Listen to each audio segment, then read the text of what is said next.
ഇന്ന് ജീൻസും പാന്റും ഇട്ട് ടീഷർട്ടും ഇട്ടിട്ട് മുസ്ലിം പെണ്ണുങ്ങൾ നടക്കുന്ന കാഴ്ചയല്ലേ ഇന്ന് നമ്മൾ കാണുന്നതെങ്കിൽ ലോകത്തിന്റെ പ്രവാചകം പറഞ്ഞത് എത്ര സത്യമാ.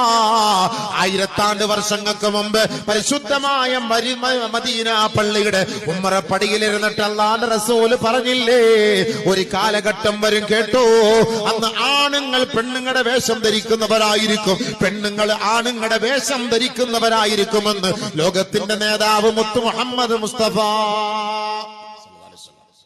അല്ലാഹുവിന്റെ റസൂൽ പറഞ്ഞ വാക്കാ. അബൂബക്കർ ഇത് എടുത്തു പറയുന്നു എന്ന് മാത്രം, പക്ഷെ അല്ലാഹുവിന്റെ റസൂലാണ് പറഞ്ഞത്. ആണുങ്ങള് പെണ്ണുങ്ങളുടെ വേഷം ധരിക്കുന്ന കാലം വരാതെ ലാ തഖൂമുസ്സാ, ലോകം അസ്തമിക്കുകയേ ഇല്ല. ആധുനിക യുവതികളുടെ വസ്ത്രം എന്താ?